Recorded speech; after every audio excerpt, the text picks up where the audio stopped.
한 주간 잘 지내셨습니까? 네. 여러분, 시련이 없는 인생은 없습니다.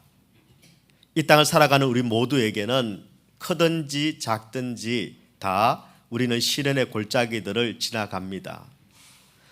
일본인들이 가장 존경하는 세 명의 기업가가 있습니다. 경영의 신이라고 불리는 마쓰시다 고노스케라는 분이 있고요. 그 다음에 CEO들에게 가장 존경받는 이나모리 가즈오라는 분이 있습니다.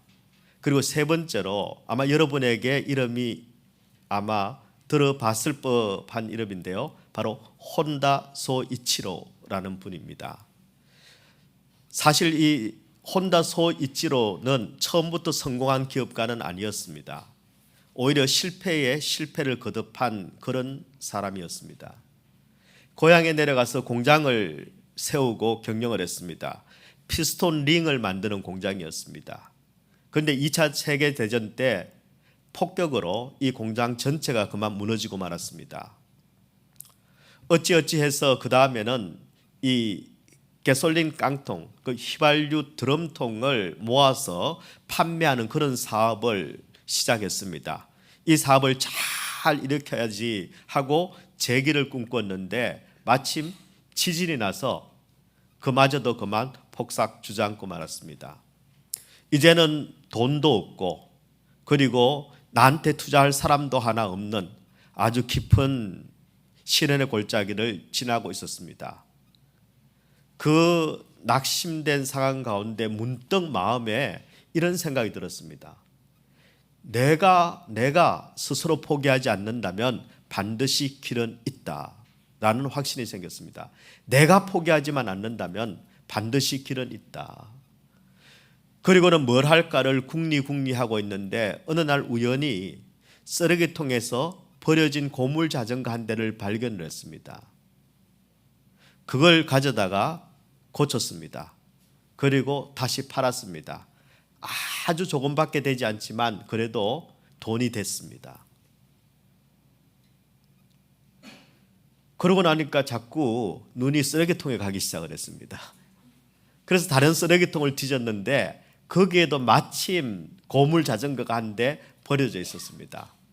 다시 고쳤습니다. 팔았는데 역시 작지만 그래도 돈이 됐습니다. 그때부터는 아주 전문적으로 쓰레기통만 뒤지고 다녔습니다. 그리고 버려진 고물 자전거를 가져다가 고쳐다가 다시 되파는 일을 했습니다. 이걸 자꾸 하다 보니까 한 가지 아이디어가 떠올랐습니다. 이 자전거에 모터를 달아서 팔면은 팔릴까 하는 아이디어가 생겼습니다. 그래서 전국에 있는 자전거 점포점에다가 편지를 다 보냈습니다. 18,000통. 18,000통의 편지를 보내서 내가 이런 아이디어가 있는데 이거 괜찮은 것 같습니까? 라고 물었습니다. 그런데 5,000통의 답장이 왔습니다. 5,000곳에서 그거 참 좋겠다 하는 대답이 왔습니다. 그래서 그때부터 혼다 소이치로가 새롭게 시작한 사업이 바로 자전거에다가 모터를 달아서 파는 사업이었습니다. 바로 이것이 최초의 양산형 오토바이 공장의 시초였습니다. 여러분이 예상하시는 바와 같이 바로 이 업체가 혼다 오토바이의 출발점이 됐습니다. 그리고 나중에는 혼다 자동차로까지 발전이 됐습니다. 타고 다니시는 분들이 또 꽤 있으시죠. 그리고 혼다는요, 지금 자전거부터 시작해서 항공기까지 생산하는 세계적인 거대한 기업이 됐습니다. 창업자인 혼다 소이치로는 1989년도에 동양인으로서는 최초로 디트로이트에 있는 자동차 명예전당에 그 이름을 올렸습니다. 여러분, 처음부터 잘난 인생, 처음부터 위대한 인생이 따로 있는 것이 아닙니다. 어떤 인생이든지 그 사람이 시련의 골짜기에 떨어졌을 때 그 시련의 골짜기에 주저앉지 않고 새롭게 도약하면은 여러분 잘난 인생, 위대한 인생이 만들어지는 것입니다. 그렇기 때문에 여러분, 만약 지금 여러분 가운데 시련의 골짜기를 지나고 있는 분이 있다면 그 시련의 골짜기가 여러분에게, 여러분의 인생에 새 길을 여는 축복의 기회가 되기를 우리 주님의 이름으로 축원합니다. 그렇다면 이 시련의 골짜기가 내 인생에 새 길을 열고 새 역사가 시작되는 축복의 기회가 되려면 우리가 어떻게 해야 할까요? 저는 오늘 주신 본문을 중심으로 여러분과 함께 이 문제를 정리하려고 합니다. 바라기는 지금 사망의 음침한 골짜기와 같은 그런 시련의 골짜기를 지나고 있는 분이 있다면 그 시련의 골짜기가 축복의 자리로 바뀌게 되기를 축원합니다. 자, 그럼 고통스러운 시련의 골짜기, 바로 그곳이 축복의 자리로 바뀌려면 무엇이 우리에게 필요할까요?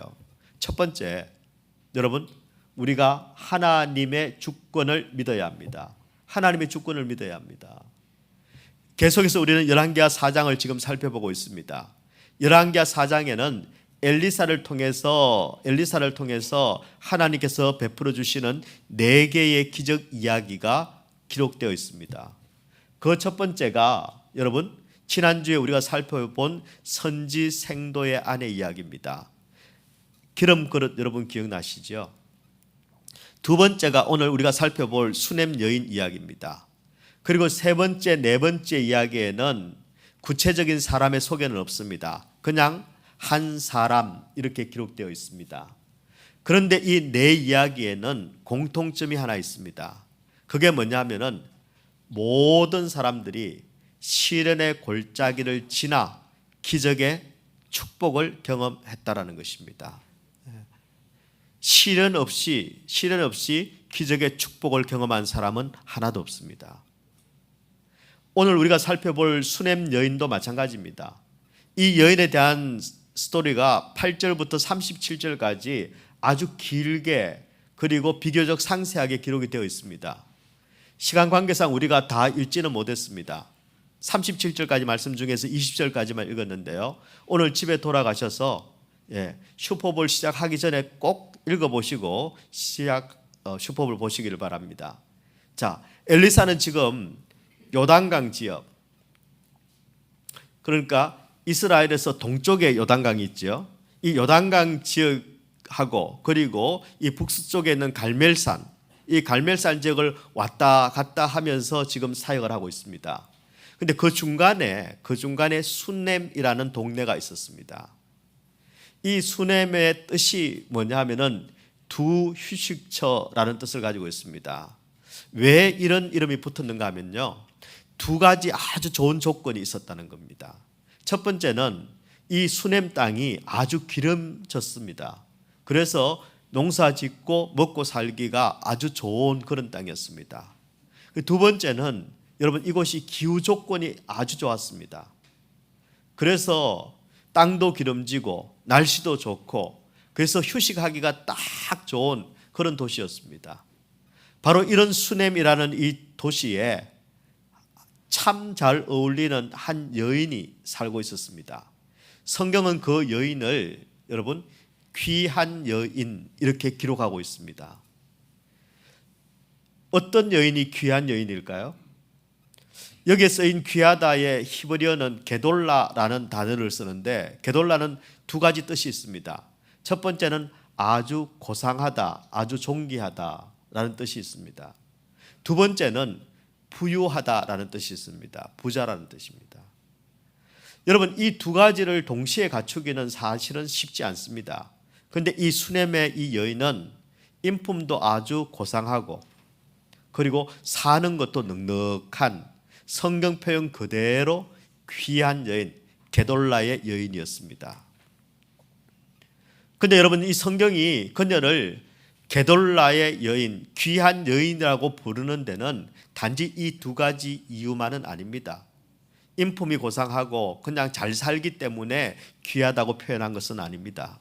성경은 바로 이 여인이 하나님을 향한 남다른 믿음을 가지고 있었기 때문에 귀하다고 합니다. 여러분, 지금 여기는 북이스라엘 땅입니다.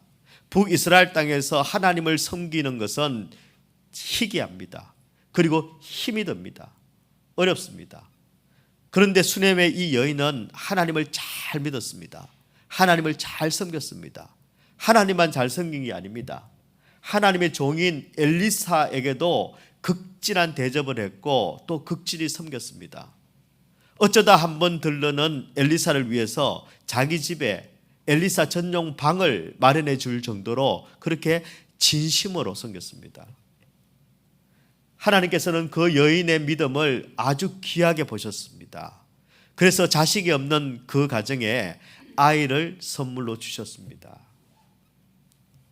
그런데 하나님께로부터 선물로 받은, 축복으로 받은 그 아이가 여러분 아직 어린데 그만 세상을 떠나고 말았습니다.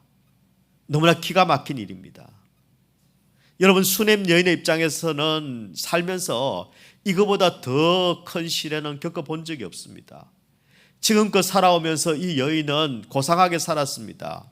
고귀하게 살았습니다. 게다가 하나님을 잘 믿고 하나님을 잘 섬겼습니다. 더 나아가서는 여러분 어쩌다 한번 들르는 그 주의 종 엘리사를 지극정성 잘 대접을 했습니다. 그렇게 살아왔는데 그 인생 가운데 너무나도 황당하고 기가 막힌 일을 지금 당하고 있는 것입니다. 여러분 우리도 신앙생활을 하다 보면은 이런 일을 경험할 때가 있습니다. 내가 하나님을 사랑하는데 주님의 몸된 교회를 내가 섬기는데 주의 종을 잘 대접하면서 지금까지 살았는데 그런데 인생의 시련의 바람이 불어올 때가 있습니다. 비즈니스가 어려워지고 그렇게 기도했는데도 자식들이 속을 썩이고 직장은 위태위태하고 게다가 몸까지 병이 들어서 하나님이 정말 나를 사랑하시는 게 맞나 하는 의심이 들기도 합니다. 아니 내가 뭘 잘못해서 지금 이런 일을 겪고 있나 하는 원망스러운 마음이 들 때가 있습니다. 하나님이 섭섭하고 그리고 하나님이 원망스러울 때가 있습니다. 아니 예수를 믿어서 남들보다 잘 사는 것까지 바라지는 않지만 그래도 남들만큼은 살아야 되는데 남들보다 더 고난이 많고 남들보다 더 힘든 일이 많으면 어떡하나 하는 원망이 생길 때도 있습니다. 여러분은 이런 경험 없습니까? 예, 우리 모두에게 사실 이런 경험이 있습니다. 내가 하나님께 감사했던 만큼 하나님께 섭섭할 때가 있습니다. 여러분 바로 이때에 우리에게 필요한 게 있습니다. 그것은 바로 하나님의 주권을 믿는 믿음입니다. 여러분 하나님의 주권을 믿는 믿음은 어떤 믿음일까요? 어떻게 믿어야 하나님의 주권을 믿는 믿음으로 믿는 걸까요? 하나님의 주권을 믿는 믿음이라는 것은 여러분 내게 일어나는 모든 일이 우연히 생겼거나 어쩌다 보니 일어난 일이 아니고 모든 것이 다 하나님의 주권 아래에 하나님의 섭리 속에서 일어난 일이라는 것을 믿는 믿음을 바로 하나님의 주권을 믿는 믿음이라고 하는 것입니다. 바로 그 믿음이 오늘 성경이 우리에게 가르쳐주는 믿음입니다. 이 믿음을 설명하기 위해서 여러분 오늘 본문의 말씀에 보면은 우리가 눈여겨보아야 할 중요한 부사구를 소개합니다. 바로 8절에도 나오고 11절에도 나오고 18절에도 나오는 바로 시간을 알리는 부사구입니다. 그게 뭐냐면 하루는입니다. 하루는. 한번 볼까요? 열왕기하 4장 8절의 말씀에 보면 하루는 엘리사가 수넴에 이르렀더니 거기에 한 귀한 여인이 그를 강건하여 음식을 먹게 하였으므로. 11절 말씀에 보면요, 하루는 엘리사가 거기에 이르러 그 방에 들어가 누웠더니. 18절의 말씀입니다. 하루는 그 아이가 자라매 하루는 추수꾼들에게 나가서 그의 아버지에게 이르렀더니. 여러분 여기 나오는 8절과 11절과 그리고 18절에 나오는 이 하루는 이라는 이 시간은 수넴 여인의 입장에서 보면은 아주 중요한 날들이고 아주 특별한 날들입니다. 8절에 나오는 이 하루는 처음으로 이 여인이 하나님의 종인 엘리사를 만나서 그 집에 초대한 날입니다. 만남의 축복이 시작되는 극적인 날입니다.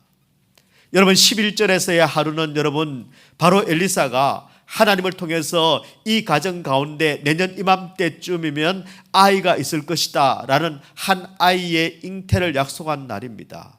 이 가정에 또 다른 소망이 생긴 날입니다.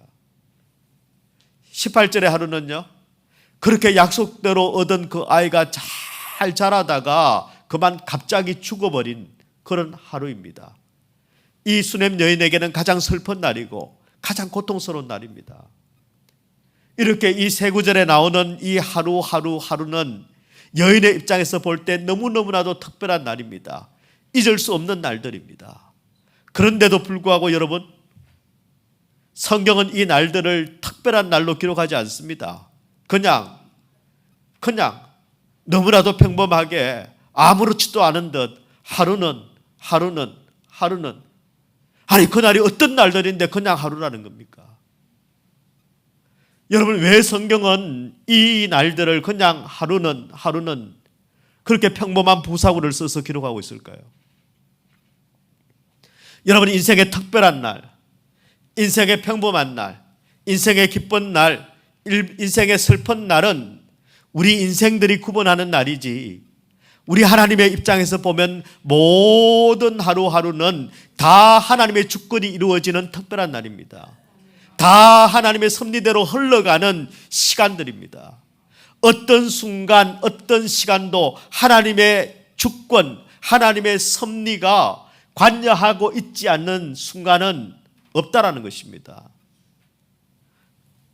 그렇기 때문에 여러분 하나님의 주권이라는 이 믿음을 놓쳐버리면 우리 신앙은 내 현실에 따라서 희비가, 기쁨과 슬픔이 결정됩니다.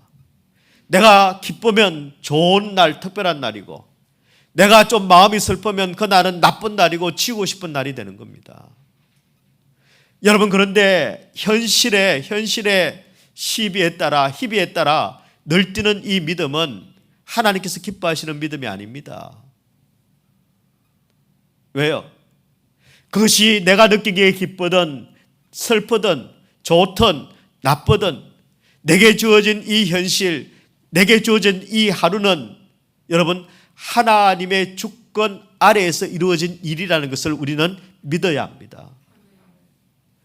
좋으신 하나님께서, 완전하신 하나님께서, 나를 사랑하시는 하나님께서 모든 상황을 합력해서 선을 이루어 가시는 줄을 믿는 믿음, 이것이 바로 하나님의 주권을 믿는 믿음입니다. 이 믿음을 사도 바울은 이렇게 고백을 했습니다. 로마서 8장 28절인데요. 다 같이 외우려고 하지 마시고 그냥 읽도록 하겠습니다. 자, 시작. 우리가 알거니와 하나님을 사랑하는 자 곧 그의 뜻대로 부르심을 입은 자들에게는 모든 것이 합력하여 선을 이루느니라. 아멘. 아멘. 너무 귀한 말씀이죠. 외우고 싶으실 겁니다. 그래도 절대 외우면 안 되겠다고 마음을 꾹꾹 누르고 다시 한 번만 더 읽겠습니다. 자, 시작. 우리가 알거니와 하나님을 사랑하는 자 곧 그의 뜻대로 부르심을 입은 자들에게는 모든 것이 합력하여 선을 이루느니라. 아멘. 로마서 8장 28절의 말씀입니다. 여러분 하나님이 우리에게 주시는 하루는 하나님이 작정하시고 주관하시는 날들입니다. 어떤 날들일까요? 복된 날입니다. 선한 날입니다. 맑아서 흐려서 비가 와서 그래도 다 좋은 겁니다. 하나님이 내게 주신 날이기 때문에. 때로는 내가 이해할 수 없는 하루라 하더라도, 때로는 내게 너무나도 힘들고 내게 고통스러운 하루라 하더라도 내가 하나님을 소망할 때, 내가 하나님을 기대할 때 우리 하나님께서는 그 아픔의 날들도 가장 복되고 가장 아름답고 가장 선하게 만들어 주실 것을 우리는 믿습니다. 바라기는 저와 여러분이 근시안적이고 부족한 내 판단을 가지고 하나님의 주권을 오해하거나 제한하지 않기를 바랍니다. 우리는 종종 하나님을 오해합니다. 그리고 제한합니다. 하나님 그러시면 안 돼요. 하나님 이러시면 안 됩니다. 우리는 우리도 모르게 내 부족한 판단을 가지고 내 근시안적인 그런 생각을 가지고 자꾸 하나님을 오해하고 하나님을 제한합니다. 아니요. 오히려 하나님의 주권이, 하나님의 완전하신 섭리가 오늘 내 삶 가운데 이루어지도록 여러분 우리의 하루를 주님 손에 맡겨드려야 합니다. 맡겨드려야 합니다. 여러분, 그래서 여러분이 눈을 떴을 때 가장 먼저 해야 될 일은 먼저 하나님 감사합니다. 눈 못 뜬 분들도 있습니다. 눈 떴으니 감사한 일이죠. 바로 오늘 하루를 내게 주셨으니 하나님 감사합니다라는 고백으로 우리는 시작을 해야 됩니다. 그리고 이 하루를 하나님 내게 주신 이 하루가 하나님께서 정권적으로 임하시고 인도하시고 그리고 나를 살리시는 하루가 되게 하여 주시옵소서라고 여러분 마음에 고백을 하십시오. 바로 이런 사람들에게 하나님은 모든 날들이 다 축복의 날이 되게 하십니다. 그리고 내가 있는 그 삶의 모든 자리마다 그것이 결국은 축복의 자리가 되게 만드시는 분이 우리 하나님이십니다. 저는 저와 여러분이 이 하나님을 믿는 믿음으로 날마다 승리하는 그런 자녀들이 되시기를 우리 주님의 이름으로 축원합니다. 두 번째입니다. 고통스러운 시련의 골짜기, 이 골짜기를 축복의 자리로 바꾸려면 여러분 우리가 하나님의 능력을 믿어야 합니다. 하나님의 능력을 믿어야 합니다. 여러분, 우리 하나님은 능력이 무궁무진하신 분이십니다. 전능하신 분이십니다. 그래도요, 믿음이 없으면 하나님의 그 능력을 우리가 경험할 수 없습니다. 저수지에 물이 아무리 가득해도 여러분 물길을 내서 물을 끌어오지 않으면, 그래서 논에 대지 않으면 여러분 아무 소용이 없는 것처럼 믿음이 없으면 그 하나님의 능력을 우리가 내 삶 가운데 끌어올 수 없습니다. 누릴 수 없습니다. 그리고 체험할 수가 없는 겁니다.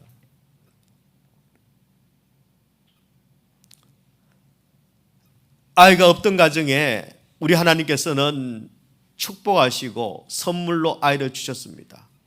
그런데 그 아이가 갑자기 죽어버리는 기가 막힌 일이 이 수넴 여인에게 일어났습니다.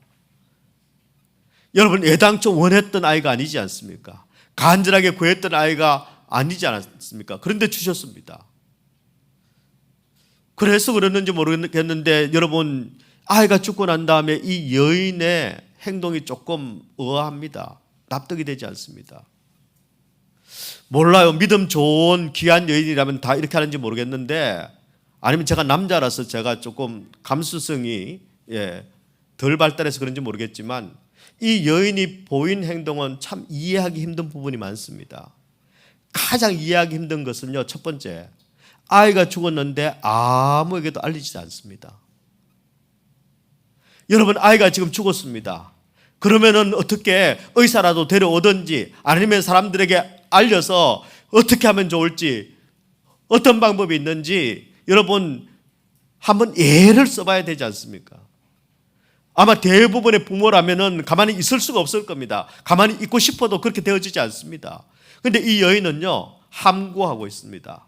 누구에게도 이 사실을 알리지 않습니다. 심지어는요, 자기 남편에게도 말하지 않습니다.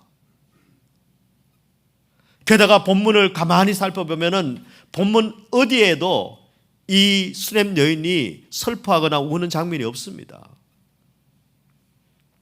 마지막에 엘리사를 만나서 그 감정을 쏟아낼 때 외에는 철저하게 자기 컨트롤을 하고 있습니다. 그리고 그 모습은 납득이 되지 않을 만큼 비정합니다. 또 한 가지는요, 이 죽은 아이를 엘리사의 침상에 눕혀놓습니다. 그리고는 엘리사를 찾아 놨습니다. 그때 남편이 여인에게 묻습니다. 아니 오늘 특별한 날도 아닌데 뭐 때문에 하나님의 사람을 찾아가느냐고. 아니 뭐 특별한 일이 있어? 무슨 일이 있어? 하고 묻습니다. 근데 이 여인은 뭐라고 대답합니까? 그냥 평안하다라고 대답합니다. 성경 원어에 보면 샬롬이라고 되어 있습니다. 샬롬. 아니 아이가 죽었는데 평안할 수 있습니까? 아이가 죽었는데 샬롬 할 수 있습니까? 여러분 이 샬롬이라는 단어는 구약 성경에 보면 한 250번 정도 나옵니다. 그런데 오늘 이 스토리, 수넴 여인의 스토리에 보면은 29절밖에 안 되는 이 본문에만 샬롬이 5번이 나옵니다. 5번. 그런데 샬롬이 나와도 될 자리입니까? 예. 지금 이 상황은 샬롬이 나와서는 안 되는 자리입니다. 가장 평안할 수 없는, 샬롬과는 가장 거리가 먼, 오히려 애통하고 비통하고 슬퍼해야 될 그런 상황인데 여러분 이 여인은 뭐라고 이야기합니까? 평안하다, 샬롬하다 라고 이야기하고 있습니다.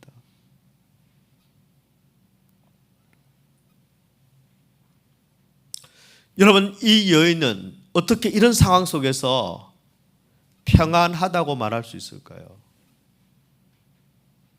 어쩌면은 울부짖으면서 만나는 사람마다 붙잡고 내 아이를 어떻게 하면 살릴 수 있겠느냐고 여러분 하소연을 해야 되지 않습니까? 그런데 어떻게 이 여인은 그 상황 가운데서 그냥 침묵하는 정도가 아니라 함구하는 정도가 아니라 평안하다라고 말할 수 있을까요? 저는 그 힌트를 30절에서 찾습니다. 열왕기하 4장 30절의 말씀을 보면요, 아이의 어머니가 이르되, 지금 엘리사에게 이야기하고 있는 장면입니다. 여호와께서 살아 계심과 당신의 영혼이 살아 계심을 두고 맹세하노니 내가 당신을 떠나지 아니하리이다.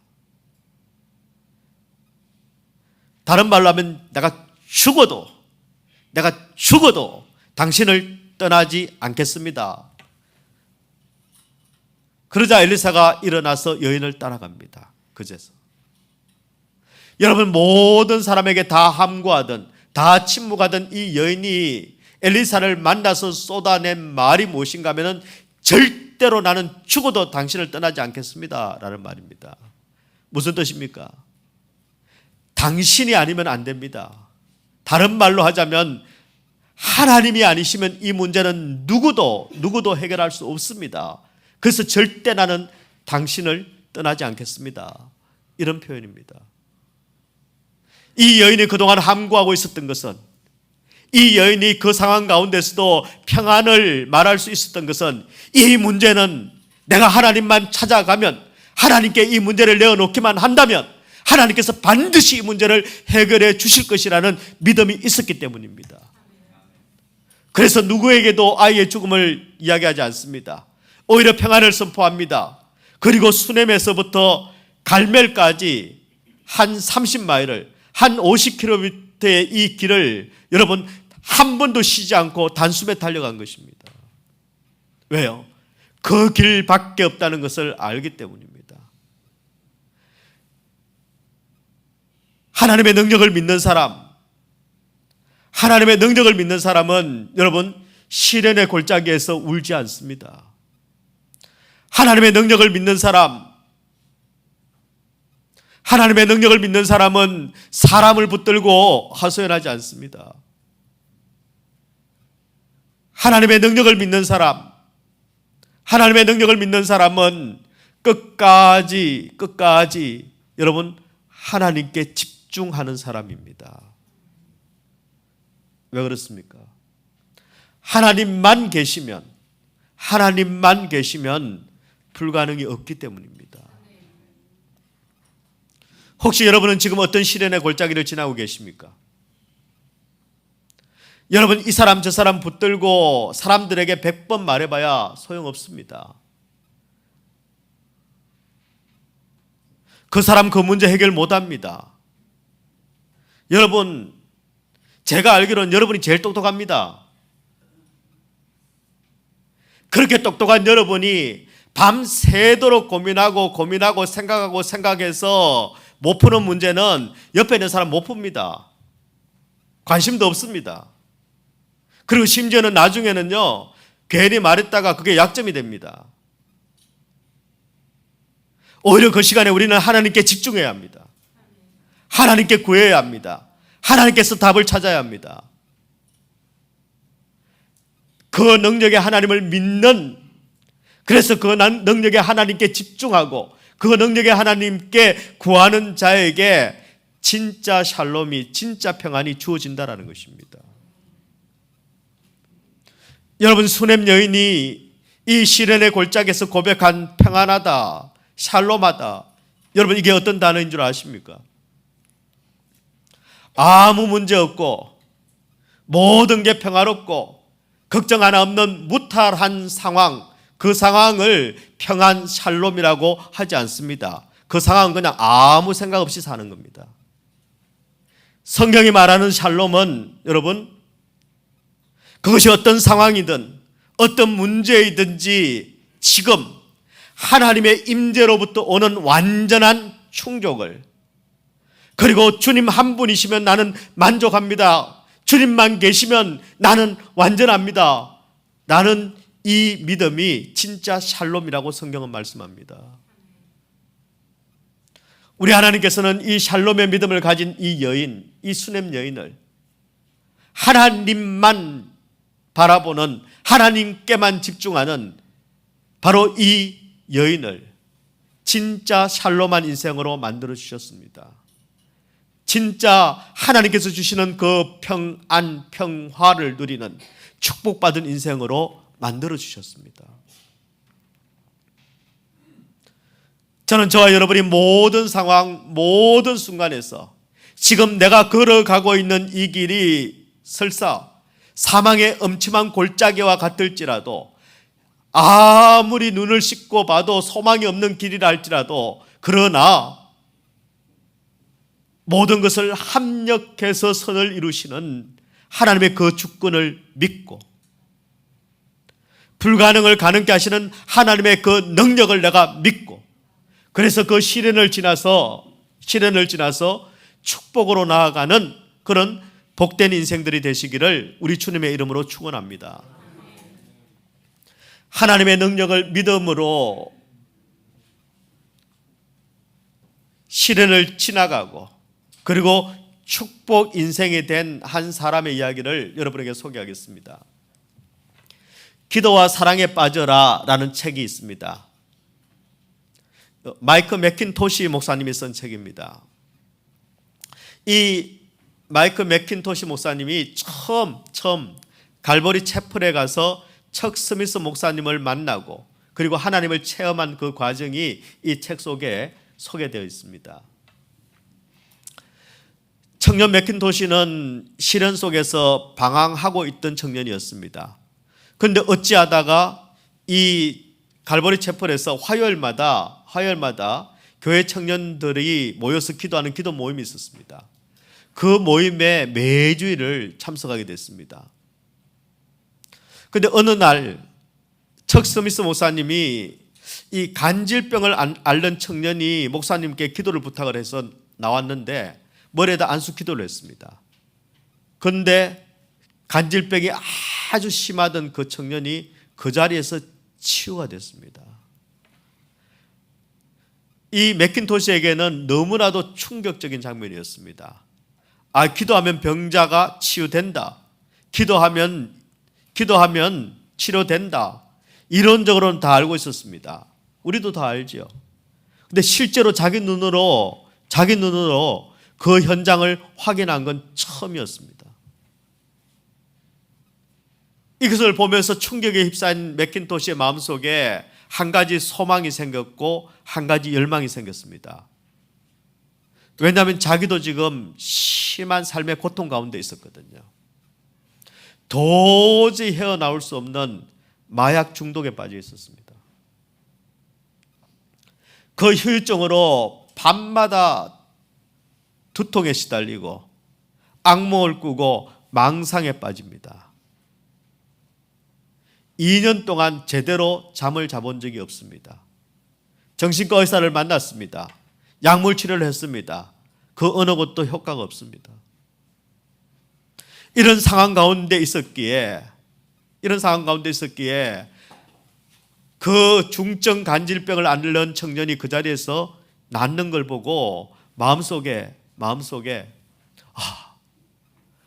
나도 저렇게 기도받고 하나님의 능력으로 나으면 좋겠다 하는 그런 마음의 소망이 생긴 겁니다. 그런데 그 생각을, 그 소망을 가진 그 순간 마음속에서 이런 생각이 들었습니다. 야, 기적은 뭐 아무한테나 일어나는 줄 알아?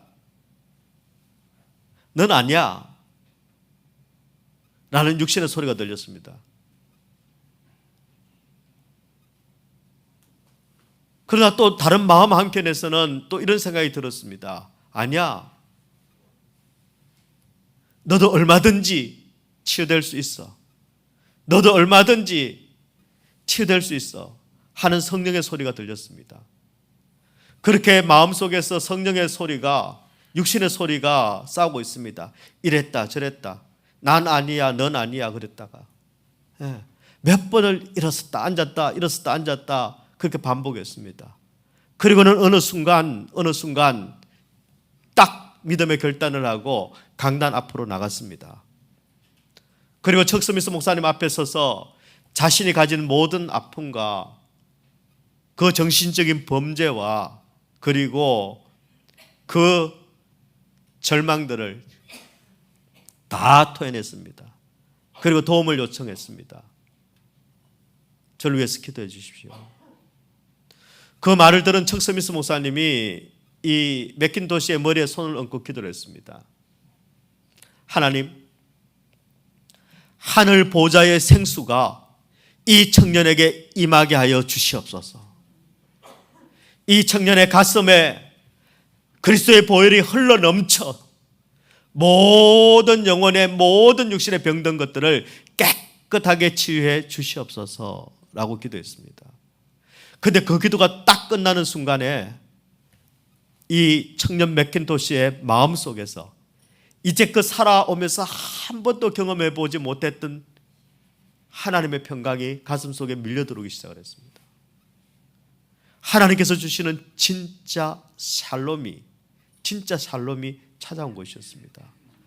딱 그 순간 맥킨토시를 묶고 있던 그 모든 결박의 사슬들이 확 풀어지는 그런 체험을 하게 됐습니다. 이 일을 겪은 마이크 맥킨토시는 바로 갈보리 채플의 찬양 사역자가 됐습니다.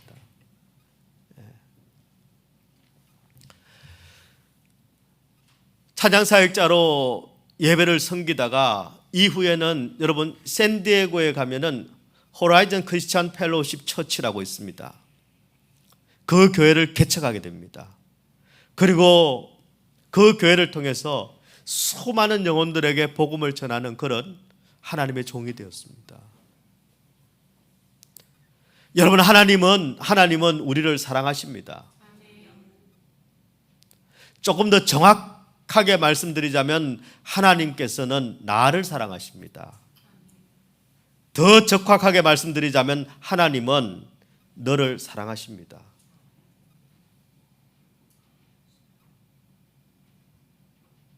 우리 한 사람 한 사람을 우리 하나님은 사랑하십니다.